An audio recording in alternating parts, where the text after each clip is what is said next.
ప్రేమ, యేసుని ప్రేమ, అది ఎవ్వరు కొలువలేనిది. నిజము దీనిని నమ్ము, అది భూమి అందించలేనిది. ప్రేమ, యేసుని ప్రేమ, అది ఎవ్వరు కొలువలేనిది.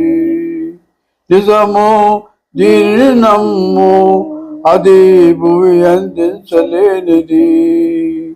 తల్లిదండ్రుల ప్రేమ నీడవలే గతించును. తల్లిదండ్రుల ప్రేమ నీడవలే గతించును. కన్న బిడ్డల ప్రేమ కలలా కరిగిపోవును. కన్న బిడ్డల ప్రేమ కలలా కరిగిపోవును. ఎన్నడన్నడు మారనిది నా యేసుని దివ్య ప్రేమ. ఎన్నడన్నడు వీడనిది నా యేసుని నిత్య ప్రేమ. ప్రేమ, యేసుని ప్రేమ, అది ఎవ్వరు కొలువలేనిది. నిజము దీనిని నమ్ము, అది భూమి అందించలేనిది.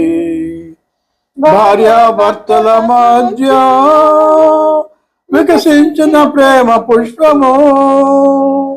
భార్యాభర్తల మధ్య వికసించిన ప్రేమ పుష్పము వాడిపోయి రాలును త్వరలో, మోడులా మిగిలిపోవును. వాడిపోయి పాలును త్వరలో, మోడులా మిగిలిపోవును. ఎన్నడన్నడు మారనిది నా యేసుని దివ్య ప్రేమ. ఎన్నడన్నడు వీడనిది నా యేసుని నిత్య ప్రేమ. ప్రేమ, యేసుని ప్రేమ, అది ఎవ్వరు కొలువలేనిది. నిజము దీనిని నమ్ము, అది భూమి అందించలేనిది. బంధుమిత్రుల యందు వెలుగుచున్న ప్రేమ దీపము. బంధుమిత్రుల యందు వెలుగుచున్న ప్రేమ దీపము. నూనెయున్నంత కాలము వెలుగునిచ్చి ఆరిపోవును. నూనెయున్నంత కాలము వెలుగునిచ్చి ఆరిపోవును. ఎన్నడన్నడు మారనిది నా యేసుని దివ్య ప్రేమ. ఎన్నడన్నడు వీడనిది నా యేసుని నిత్య ప్రేమ. ప్రేమ, యేసుని ప్రేమ, అది ఎవ్వరు కొలువలేనిది. నిజము దీనిని నమ్ము, అది భూమి అందించలేనిది. ధరలోని ప్రేమలన్నీయు స్థిరముగా తరిగిపోవును. ధరలోని ప్రేమలన్నీయు స్థిరముగా తరిగిపోవును. యేసుక్రీస్తు కల్వరి ప్రేమ కడవరకు ఆదరించును. యేసుక్రీస్తు కల్వరి ప్రేమ కడవరకు ఆదరించును. ఎన్నడన్నడు మారనిది నా యేసుని దివ్య ప్రేమ. ఎన్నడన్నడు వీడనిది నా యేసుని నిత్య ప్రేమ. ప్రేమ, యేసుని ప్రేమ, అది ఎవ్వరు కొలువలేనిది.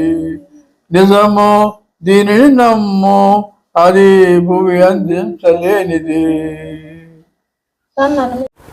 ప్రభునందు ప్రియమైన దేవుని బిడ్డలారా, రక్షణ మార్గాన్ని క్రమం తప్పకుండా వీక్షిస్తున్న మీ అందరికి కూడా మన ప్రభు అయిన యేసుక్రీస్తు నామములో వందనాలు తెలియజేస్తున్నాను. అందరూ బాగున్నారు కదూ? నేను మీ గురించి ప్రార్థన చేస్తూ ఉన్నాను. మీరు కూడా మన కార్యక్రమం గురించి ప్రార్థన చేయాల్సిందిగా ప్రభు నామములో మనవి చేస్తున్నాను. ఈ సమయంలో దేవుని వాక్యాన్ని ధ్యానించుకుందాం. వాక్యానికి వెళ్ళక ముందు ప్రార్థన చేసుకుందాం. పరిశుద్ధుడా, ప్రేమ కలిగిన తండ్రి, మీకు స్తోత్రమయ్యా. ఆయన రక్షణ మార్గము అనేటువంటి ఈ యొక్క ఆధ్యాత్మిక కార్యక్రమాన్ని అయినా మీరు మా కొరకు ఏర్పాటు చేశారు తండ్రి. ఈ కార్యక్రమాన్ని వీక్షిస్తున్న ప్రతి ఒక్కరిని బట్టి మీకు వందనాలు. వారి కుటుంబాలని జ్ఞాపకం చేసుకోండి అయినా, వాళ్ళ కుటుంబాలని మీరు దీవించండి, కనికరించండి. మీ కృప వారితో ఉంచమని విజ్ఞాపన చేస్తున్నాను తండ్రి. వాక్యం ద్వారా వారు ఆత్మీయంగా ఎదిగే భాగ్యం దయచేయండి తండ్రి. నేను ఈ సమయంలో ప్రభువా వాక్యం అందించబోతుండగా నన్ను కూడా మీరు మీ సిలువ చాటున మరుగుపరిచి తండ్రి, దేవుని వాక్యాన్ని వింటున్న ప్రతి ఒక్కరు కూడా శ్రద్ధ కలిగి వినేటువంటి భాగ్యము, వాక్యం చెప్తున్న నేను కూడా తండ్రి వింటున్న వారికి అర్థమవగలాగా చెప్పిన జ్ఞానము మీరు నాకు దయచేయమని, ఎవరైతే ప్రభువా ఈ యొక్క టీవీ ఛానల్ నడిపిస్తున్నారో వారిని మీరు జ్ఞాపకం చేసుకోండి అయ్యా. వారి కుటుంబాలను మీరు దీవించండి, క్షేమాన్ని దయచేయమని నజరేయుడైన యేసుక్రీస్తు నామములో అడిగి పెట్టుకుంటున్నాను తండ్రి, ఆమేన్. ప్రభునందు ప్రియమైన వారులారా, ఈ సమయంలో మనము కొన్ని నిమిషాలు దేవుని వాక్యాన్ని ధ్యానించుకుందాం. దేవుడు ఈ లోకాన్ని ఎంతగానో ప్రేమించాడు. దానికి సాదృశ్యంగా ఈ లోకంలో ఆయన కొంతకాలం జీవించాడు. జీవించినంత కాలం కూడా అనేక ప్రాంతాలకు వెళ్ళి ఎన్నో అద్భుత కార్యాలు చేశాడు. యోహాను సువార్త 3:16లో దేవుడు లోకమును ఎంతో ప్రేమించెను కాగా ఆయన తన అద్వితీయ కుమారునిగా పుట్టిన వానియందు విశ్వాసముంచు ప్రతివాడును నశింపక నిత్య జీవం పొందినట్లు ఆయనను అనుగ్రహించెను అనే వాక్య భాగాన్ని మనం చూస్తాం. ప్రభునందు ప్రియమైన వారులరా, దేవుడి లోకాన్ని ఎంతగానో ప్రేమించాడు. అందునిమిత్తమే తన ఒక్కగానొక కుమారుణ్ణి ఈ లోకానికి పంపించినట్టుగా మనము దేవుని వాక్యం ద్వారా చూడవచ్చు. యేసుక్రీస్తునందు మనము విశ్వాసం ఉంచాలి, అదేవిధంగా నమ్మకం ఉంచాలి. ఆయన మార్గంలో మనం నడిచే వారంగా ఉండాలి అని మనం తెలుసుకుంటున్నాం. ఎప్పుడైతే మనము ఆయన యందు విశ్వాసం ఉంచుతామో అప్పుడు మనము నశించిపోకుండా మనము పరలోక రాజ్యానికి చేరడానికి అవకాశం ఉంటుంది అని దేవుని వాక్యం సెలవిస్తూ ఉంది. నిత్య జీవము పొందాలంటే మనము దేవుని మార్గంలో నడవాలి. యేసుక్రీస్తు వారు మన కొరకు ఆయన పరలోకంలో సింహాసనాన్ని విడిచిపెట్టి మరి ఈ లోకానికి వచ్చి మరి పశువుల పాకలో జన్మించాడు అంటే ఆయన తనను తాను తగ్గించుకున్నట్లుగా మనం చూస్తున్నాం. ప్రభునందు ప్రియమైన వారులారా, ఈరోజు ఆయన ప్రేమను మనకు వ్యక్తపరిచాడు. అయితే మనం ఈ రోజున ఆయన్ని ఏ విధంగా ప్రేమిస్తున్నామో అనేది ఈరోజు మనం నేర్చుకోబోతున్నాం. మనం ఎంతవరకు ఆయన్ని ప్రేమిస్తున్నాం, మన ప్రేమ ఆయన పట్ల ఎలా మనము వ్యక్తపరుస్తున్నాం, ఆయన ఏ విధంగా ప్రేమించాలి అనే వాక్య భాగాన్ని మనం గమనించినట్లయితే మార్క్స్ వార్త 12వ అధ్యాయము 30వ వచనంలో ఒక వాక్య భాగాన్ని మనం చూడవచ్చు. నీవు నీ పూర్ణ హృదయంతోనూ, నీ పూర్ణ ఆత్మతోనూ, నీ పూర్ణ వివేకముతోనూ, నీ పూర్ణ బలముతోనూ నీ దేవుడైన ప్రభువును ప్రేమింపవలెనని ప్రధానమైన ఆజ్ఞ. ఇది చాలా ప్రాముఖ్యమైన వాక్య భాగం. ఆయన మనల్ని ఏ విధంగా ప్రేమించమంటున్నాడంటే పూర్ణ హృదయంతో మనల్ని ప్రేమించమంటున్నాడు, అదేవిధంగా పూర్ణ ఆత్మతో ప్రేమించమంటున్నాడు, పూర్ణ వివేకముతో ప్రేమించమంటున్నాడు, పూర్ణ బలముతో ప్రేమించమంటున్నాడు. అదేవిధంగా ఇది ప్రధానమైన ఆజ్ఞ అని చెప్తున్నాడు. ఈరోజు మనము పూర్ణ హృదయంతో ప్రేమిస్తున్నామా అని ఒకసారి మనం ప్రశ్న వేసుకోవాలి. పూర్ణ ఆత్మతో మనము ప్రేమిస్తున్నామా, మన పూర్ణ బలముతో ఆయన మనం ప్రేమిస్తున్నామా? ఈరోజు అందరూ కూడా అంటారు, మాకు దేవుడు అంటే చాలా ప్రేమ, చాలా ఇష్టము అంటారు. కానీ దానికి సాదృశ్యంగా నువ్వేం చేస్తున్నావు, దేవుడికి ఎంత సమయాన్ని నువ్వు కేటాయిస్తున్నావు, దేవుని కొరకు నువ్వు ఏమి చేస్తున్నావు అనేది మనందరం ప్రశ్న వేసుకోవాలి. ప్రేమిస్తున్నాను అని చెప్పడం కాదు, కానీ ప్రేమిస్తున్న దానికి సాదృశ్యంగా నువ్వేం చేస్తున్నావు.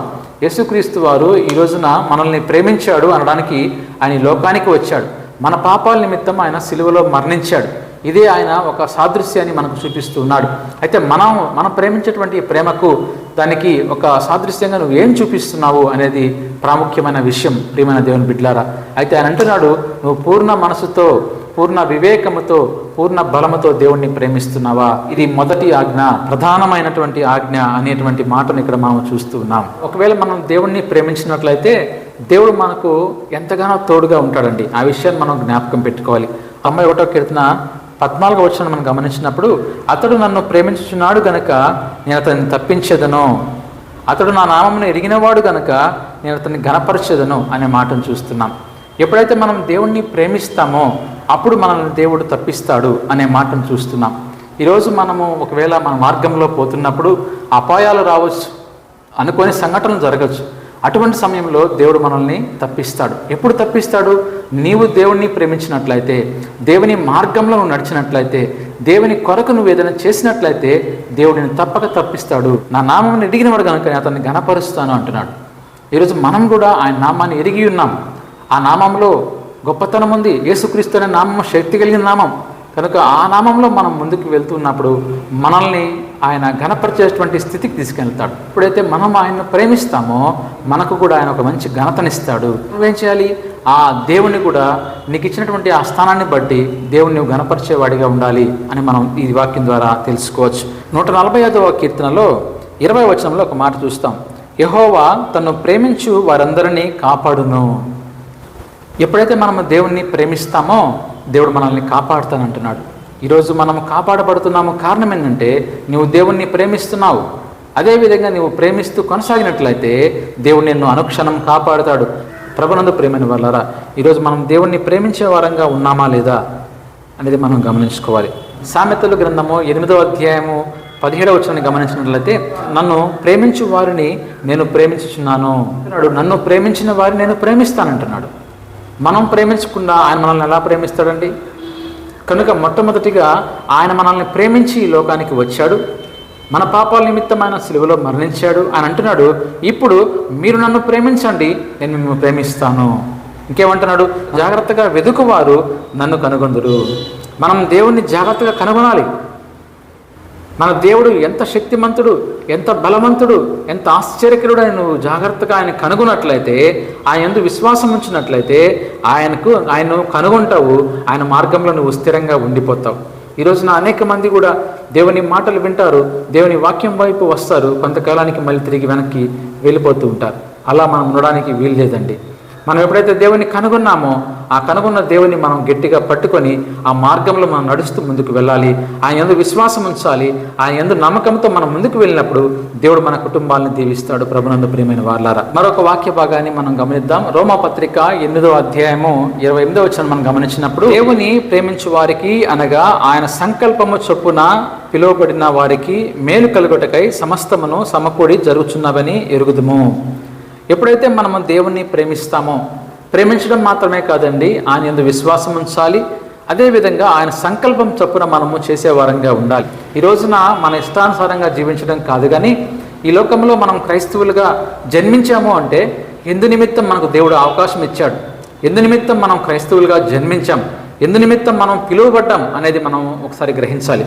ఎప్పుడైతే దేవుని యొక్క పిలుపుని మనం గుర్తించి ఆయన సంకల్పం చొప్పున మనం నడిచినప్పుడు మనకు సమస్తము సమకూడి జరుగును అని దేవుని వాక్యం సెలవిస్తాము. అందుకు ప్రియమైన వారలారా, ఈరోజు నువ్వు దేవుని యొక్క పిలుపును ఎరిగి జీవిస్తున్నావా? ఎందు నిమిత్తం ఈరోజు నువ్వు క్రైస్తవుడిగా జన్మించావు? నీతో దేవునికి ఏ పని ఉంది? ఎంతవరకు నువ్వు దేవుని పనిని చేస్తున్నావు? అదే మనం ఈరోజు ప్రశ్న వేసుకోవాలి.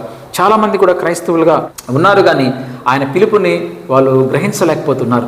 దేవుని పిలుపు మన పట్ల ఏముంది? ఎందు నిమిత్తం ఈరోజు నిన్ను దేవుడు ఈ ప్రాంతంలో ఉంచాడు? ఆయన పిలుపు ఏంటి? ఆయన సంకల్పం ఏంటి? ఎప్పుడైనా నువ్వు గ్రహించావా? ఆ దేవుని యొక్క పిలుపుని బట్టి నువ్వు నడుస్తున్నావా? నువ్వు ఒకవేళ దాన్ని విని వదిలేస్తున్నావా? ఒకసారి నువ్వు జ్ఞాపకం చేసుకో. దేవుణ్ణి ప్రేమించాల్సింది పోయేసి ఇప్పుడు మనము దేవుని వాక్యానికి వ్యతిరేకమైన వాటిని ప్రేమిస్తున్నాం. ఇది చాలా బాధాకరమైన విషయం. ఈరోజు మనం చూసినప్పుడు ఆయన అంటున్నాడు, నన్ను ప్రేమించు వారిని నేను ప్రేమిస్తాను అంటున్నాడు. కానీ ఈ రోజున మనము దేవుణ్ణి ప్రేమించకుండా దేవునికి వాక్యానికి వ్యతిరేకమైన వాటిని ప్రేమిస్తున్నాం. ఈ వాటిని అందరూ గమనించండి. నరులారా, ఎంతకాలము నా గౌరవమును అవమానముగా మార్చెదరు? ఎంతకాలము వ్యర్థమైన దాన్ని ప్రేమించెదరు? ఎంతకాలము అబద్ధమైన వాటిని వెతుకుతురు? ఈ రోజున మనము వ్యర్థమైన వాటిని ప్రేమిస్తూ ఉన్నాం. ఆయన మనకు ఒక గౌరవం ఇస్తుంటే దాన్ని అవమానంగా మార్చేస్తూ ఉన్నాం. క్రైస్తవ కుటుంబానికి ఒక గౌరవం ఇచ్చాడు. ఈరోజు ఆ గౌరవాన్ని మనం కాపాడుకునే స్థితిలో ఉన్నామా? ఆ గౌరవాన్ని నువ్వు కాపాడుకోకపోగా ఆ గౌరవాన్ని నువ్వు అవమానంగా మార్చేస్తూ ఉన్నావు. ఎంతకాలం ఇలా చేస్తావు? ఎందుకు నీ గౌరవాన్ని నువ్వు కాపాడుకోలేకుండా ఎందుకని దాన్ని అవమానంగా మార్చేస్తున్నావు? దేవుడు ఈరోజు ప్రశ్న వేస్తున్నాడు నీతోటి. లోకంలో ప్రతిదీ కూడా వ్యర్థమే. ఆ విషయాన్ని గ్రహించాలి. ఎందుకంటే లోకము శాశ్వతం కాదు. మనం లోకం విడిచి ఏ రోజైనా వెళ్ళిపోవాల్సిందే. అటువంటి లోకాన్ని నువ్వు ప్రేమిస్తున్నావు అంటే నువ్వు వ్యర్థమైన వాటిని ప్రేమిస్తున్నావు అనే విషయాన్ని జ్ఞాపకం చేసుకోవాలి. దేవుని యొక్క మార్గాన్ని తెలుసుకోవా? దేవుని వాక్యాన్ని వినవా? దేవుని వాక్యాన్ని విని మారవా? నీ హృదయాన్ని మార్చుకోవా? నువ్వు మారు మనసు పొందవా? రక్షణ అనుభవం రావా? మరి బాప్తిస్మం తీసుకోవా? ఎంతకాలం ఇలా జీవిస్తావు? ఎప్పుడు మారుతావు? నీ వయసు గతించిపోతుంది. ఏ సమయంలో ఏం జరుగుతుందో ఎవరికి తెలియదు. అయినప్పటికీ నీలో మార్పు లేదు అంటే నువ్వు దేవుని వాక్యాన్ని నిరర్థకం చేస్తూ ఉన్నావు. ఈరోజు దేవుడు నిన్ను ప్రశ్న వేస్తున్నాడు. ఈరోజు నీవు ఇక్కడ ఒకవేళ మరణిస్తే పరలోక రాజ్యంలో చేరే పరిస్థితి నీకుందా? ఖచ్చితంగా ఏదో ఒక రోజు మనందరము ఈ లోకాన్ని విడిచిపెట్టాల్సిందే. విడిచిపెట్టిన రోజున ఆయన సింహాసనం ముందు నిలబడినప్పుడు, ఆయన న్యాయాధిపతిగా నిలబడినప్పుడు ఆయన ముందు నీవు దోషిగా ఉంటావా, లేకపోతే పరలోక రాజ్యాన్ని చేరేటువంటి స్థితిలో ఆయన ముందు నిలబడతావా? ఒకసారి ఆలోచించుకోవాలి. అందుకే వ్యర్థమైన వాటిని ప్రేమించడం కాదు, అబద్ధమైన వాటిని వెతకడం కాదు, దేవుణ్ణి ప్రేమించేటువంటి స్థితిలో నువ్వు ఉండాలి.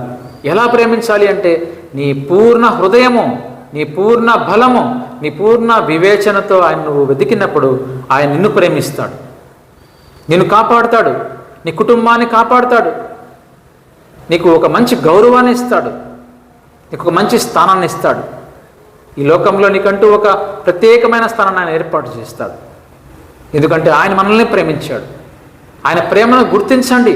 ఆయన మన కొరకు ఎంతో రక్తాన్ని కార్చాడు. ఆ రక్తపు విలువను తెలుసుకోండి. ఆయన పరిశుద్ధ రక్తాన్ని మన కొరకు ఆయన చిందించినప్పుడు మనము ఆ రక్తానికి మనం విలువ ఇవ్వలేకపోతున్నాము అంటే ఈరోజు మనము ఆయన అవమానపరుస్తున్నాము అనే విషయాన్ని గ్రహించాలి. ప్రభునందు ప్రియమైన వాళ్ళరా, మన హృదయాలు మార్చుకుందాం. వ్యర్థమైన వాటిని ప్రేమించడం మానేద్దాం. నిజమైన దేవుణ్ణి ప్రేమిద్దాం. ఆయన వైపు మనం చూద్దాం. ఆయనతో మనం నడుద్దాం.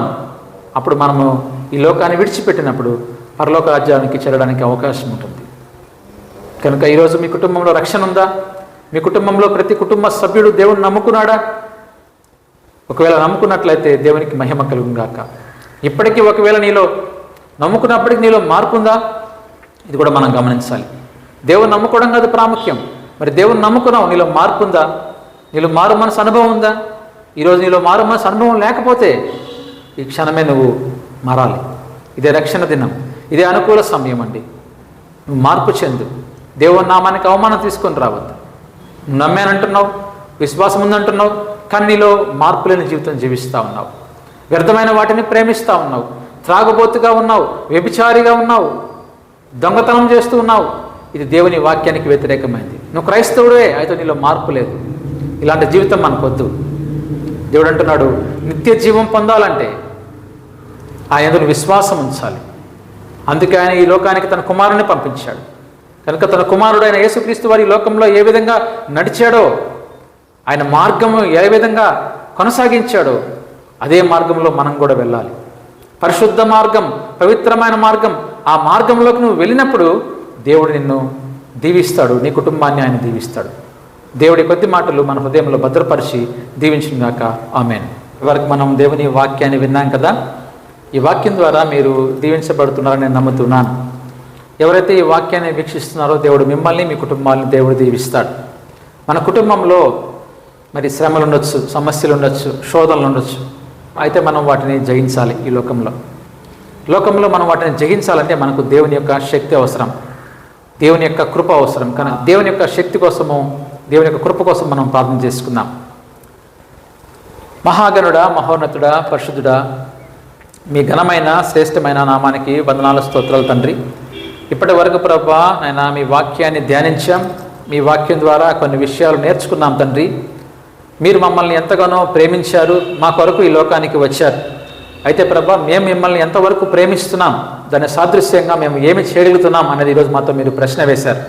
అవును ప్రభువా, మీ ప్రేమను మేము గుర్తించలేకపోతున్నామయ్యా. మీరు మా కొరకు కార్చినటువంటి ఆ సిలువ రక్తాన్ని ప్రభువా మేము ఆ గొప్పతనాన్ని తెలుసుకోలేకపోతున్నాం. ఇప్పటికైనా తండ్రి మేము మార్పు చెందాలి. క్రైస్తవులమే, కానీ ప్రభా మేము ఎంతవరకు మిమ్మల్ని ప్రేమిస్తున్నాం, ఎంతవరకు మీకు ప్రాముఖ్యతనిస్తున్నాం, ఎంత సమయాన్ని మీ కొరకు కేటాయిస్తున్నాం అనేది ఒక ప్రశ్న నాయన. అటువంటి ప్రశ్న మేము వేసుకునేటువంటి భాగ్యం దయచేయండి. అయినా ఆ వాక్యం విన్న ప్రతి ఒక్కరిని మీరు దీవించండి అయ్యా. వారి కుటుంబాలను బలపరచండి. వాళ్ళ కుటుంబాల్లో సంతోషము, సమాధానం దయచేయండి తండ్రి. అనారోగ్యంగా ఒకవేళ ఉంటే తండ్రి వాళ్ళ కుటుంబంలోనైనా వారికి ఆరోగ్యం దయచేయండి. అయినా అవును ప్రభా, చాలామంది కుటుంబాల్లో సంతోషము, సమాధానం లేదు నైనా. అటువంటి వారికి సంతోషము, సమాధానం దయచేయండి. అయినా కొన్ని కుటుంబాల్లో తండ్రి అయినా భర్త మారితే అయినా భార్య మారదు ప్రభా. కొన్ని కుటుంబాల్లో భార్య మారితే భర్త మారదు నాయన. కొన్ని కుటుంబాల్లో భార్య భర్తలు మారుంటారు, కానీ పిల్లలకి రక్షణ భాగ్యం లేదు. ఇటువంటి వారిని మీరు జ్ఞాపకం చేసుకోండి అయ్యా. కుటుంబం అంతటికి కూడా రక్షణ భాగ్యం దయచేయండి. కుటుంబం అంతటిని మీరు దీవించండి ప్రభా. అందరినీ మీరు ఏర్పాటు చేసుకోండి నాయన. అందరికీ మారుమాసు అనుభవం దయచేయండి, రక్షణ అనుభవం దయచేయమని విజ్ఞాపన చేస్తున్నాం నా తండ్రి. ఈ రక్షణ మార్గము అనేటువంటి ఈ యొక్క ఆధ్యాత్మిక కార్యక్రమాన్ని మీరు మా కొరకు ఏర్పాటు చేశారు ప్రభా, మీకు స్తోత్రములు. ఇంకా రాబోయే రోజుల్లో తండ్రి ఈ కార్యక్రమం ద్వారా అనేక మంది తండ్రి దీవించబడేటువంటి నా బిడ్డలుగా తండ్రి ప్రతి ఒక్కరిని కూడా మీరు నేను ఆయుక్తపరచమని ప్రభా నైనా తండ్రి. మా కుటుంబాన్ని కూడా మీరు జ్ఞాపకం చేసుకుని దీవించమని. ఎవరైతే ప్రభా ఈ యొక్క టీవీ కార్యక్రమాన్ని ఏర్పాటు చేసి కొనసాగిస్తున్నారో అయినా బర్ణన్న వారి కుటుంబాన్ని, సురేంద్రన్న వారి కుటుంబాన్ని మీరు జ్ఞాపకం చేసుకొని ప్రభా. అదేవిధంగా తండ్రి మహేష్ బ్రదర్ వాళ్ళ కుటుంబాన్ని మీరు జ్ఞాపకం చేసుకొని దీవించి వాళ్ళ కుటుంబాలను బలపరిచి క్షేమాన్ని దయచేయమని తండ్రి. ఇక్కడ చేరి వచ్చినటువంటి ఈ యొక్క వాక్యాన్ని వింటున్న ప్రతి ఒక్కరిని మీ హస్తాలకు తీసుకొని ప్రభా నా ఈ యొక్క టీవీ కార్యక్రమం ద్వారా మళ్ళీ తిరిగి కలుసుకున్నంత వరకు మీ కృప, మీ కాపుదల మాతో ఉంచమని మీ ప్రియ కుమారుడు, మా ప్రియ రక్షకుడు నజరేయుడైన యేసుక్రీస్తు నామములో అడిగి పెట్టుకుంటున్నాను తండ్రి, ఆమేన్.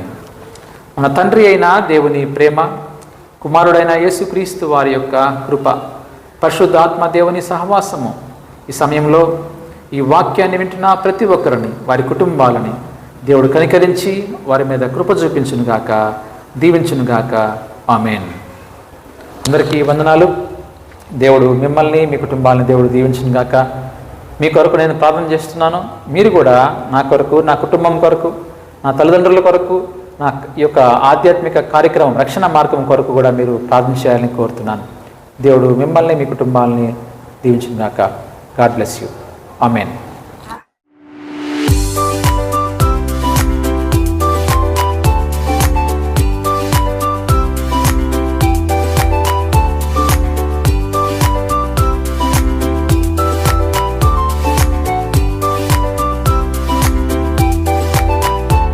శరమ్మ ఇద్దరము వారి యొక్క బర్త్డే చేసుకుంటుండగా ఆ బిడ్డను జీవించినట్లుగా మన అందరము కలుసుకొని దేవుని వాక్యం చదువుకొని ప్రార్థన చేసుకొని మన యొక్క ఆరాధన ముగించుకుందాము. మరి ముఖ్యంగా సమయంలో మరి బిడ్డల విషయంలో మనం చూసినట్లయితే మరి యెహోవా మరి 128వ కీర్తనలో యెహోవా యందు భయభక్తులు కలిగి ఆయన త్రావలందు నడుచుకునే వారు అందరూ ధన్యులు. నిశ్చయముగా నీవు నీ చేతుల కష్టార్జితము అనుభవించుదువు. నీవు ధన్యుడువు, నీకు మేలు కలుగును. నీ లోగిట నీ భార్య ఫలించు ద్రాక్ష వలె ఉండును. నీ భోజన బల చుట్టూ నీ పిల్లలు ఒలివ మొక్క వలె ఉందురు. యెహోవా యందు భయభక్తులు గలవాడు ఈలాగు ఆస్వాదించబడును. సీయోనులో నుండి యెహోవా నిన్ను ఆస్వాదించును. నీ జీవితకాలమంతయు యెరూషలేమునకు క్షేమము కలుగు చూచుదువు. నీ పిల్లలను నువ్వు చూచుతావు. ఇశ్రాయేలు మీద సమాధానం గాక. మరి ముఖ్యంగా మరి 120వ కీర్తనలో కూడా మనం ఒకసారి చదువుకుందాము. 3వ వచనము, కుమారుడు యెహోవా అనుగ్రహించు స్వాస్థ్యము, గర్భఫలము అయిన బహుమానము. యవన కాలమందు పుట్టిన కుమారులు బలవంతుని చేతులని బాణముల వంటి వారు. వారితో అంబుల పొద దంపుకుని వాడు ధన్యుడు. అట్టివాడు సిగ్గుపడక గుమ్మములో తన విరోధులతో వాదించు. దేవుడి పరిశుద్ధాకు దీవించును గాక. ఆమేన్, ఆమేన్, ఆమేన్. ప్రార్థన చేసుకున్నామండి. పరిశుద్ధమైన మా తండ్రి, ఘనమైన రాజా, నీ పాదాలకు వందనాలు, స్తోత్రాలు చెల్లించుకుంటున్నాం. మీ కృపలో మా ప్రభా గడిచిన దినాల్లోనైనా మీ ప్రేమను, మీ కృపను మాకు తోడుగా ఉంచి కాపాడేందుకు వందనాలు తండ్రి. మరి ముఖ్యంగా మా ప్రభా ఈరోజు పరిశుద్ధ దినంలో నా ప్రభా వినీత్ కుమార్కి, మౌనిక యూనిస్కి జన్మించినటువంటి మొదటి బిడ్డ మెరీషాలో మనం మీరు దీవించారు నా ప్రభా. ఇన్ని సంవత్సరంలో మీరు రెక్కలు నిండా దాచారు, భద్రపరిచారు, మమ్మల్ని అందరినీ సజీవులుగా లెక్కించారు నాయన. మేము ఆనందించడానికి, మిమ్మల్ని స్తుతించడానికి మా ప్రభా మాకు ఇచ్చిన యొక్క గొప్ప భాగ్యాన్ని బట్టి స్తోత్రాలు చెల్లించుకుంటున్నాం. జాలి కలిగిన నా ప్రభా ఆ బిడ్డను మీరు దీవించండి. నూతన సంవత్సరంలో ప్రవేశపెట్టినందుకు స్తోత్రాలు నాయన. ఈ సంవత్సరం మొదటి నుండి అంతం వరకు మీ యొక్క కృపాక్షేమాలు ఆ బిడ్డ వెంట వెళ్ళనివ్వండి. చిన్నతనం నుండి నా ప్రభా మీ భయము, భక్తి కలిగి ఈ లోకంలో మీ బిడ్డగా వెలుగొందడానికి సహాయం చేయమని ప్రార్థించుకుంటున్నాం. అదేవిధంగా మా ప్రభా చిన్న బిడ్డ చర్యను కూడా దీవించి ఆశీర్వదించండి. వారిరువురు ఎదుగుచుంటుండగా నా ప్రభా ఈ లోకంలో మీ బిడ్డలుగా అనేకులు గుర్తించలాగన నా తండ్రి వారి జీవిత విధానం ఉండలాగని మీరు దీవించమని ప్రార్థించుకుంటున్నాం నాయన. తల్లిదండ్రులు వారి ఉద్యోగాల్లో, రాకపోకల్లో అన్ని విషయాల్లో మీరు ఆశీర్వదించండి. జాలి కలిగిన నా ప్రభా, మీ బిడ్డ యవన కాలంలో చేస్తున్న సేవలు మీరు ఫలింప చేయండి తండ్రి. ఏది కూడా వ్యర్థమైపోకుండా నా ప్రభా, ఈ లోకంలో నాయన మేము జీవించినంత కాలము మీ బిడ్డలముగా ఉండేలాగా మమ్మల్ని దీవించమని, ఈ ప్రాంతంలో ఈ కుటుంబం అనేకులకు ఆశీర్వాదకరముగా ఉండేలాగా దీవించి ఆశీర్వదించమని ఈ సమస్త మనవులు మా ప్రభువును తమ ప్రియకుమారుడైన యేసయ్య ఘనమైన నామంలో ప్రార్థించి అడిగి వేడుకుంటున్నాను తండ్రి. ఆమేన్. మన పవిత్రుడైన దేవుని యొక్క ప్రేమయు, ఆయన కుమారుడు యేసుక్రీస్తు కృపయు, పరిశుద్ధాత్మ యొక్క అన్య సహవాసం నడుపుతుంది ఇప్పుడు ఎల్లప్పుడు సదాకాలం మన కుటుంబాలన్నిటికీ మరి మాకు అనుగ్రహించిన వీళ్ళ కుటుంబానికి వినుప ప్రసన్న వారికి ఇచ్చిన బిడ్డల తండ్రి విశాల స్వాస్థానికి మరి వినీతికి మనకి ఇచ్చిన బిడ్డలు మేరే శ్రామకి మాకును ఇప్పుడు ఎల్లప్పుడు సదాకాలంతో నడిపించి కాచి కాపాడు గాక. ఆమేన్ ఆమేన్ ఆమేన్.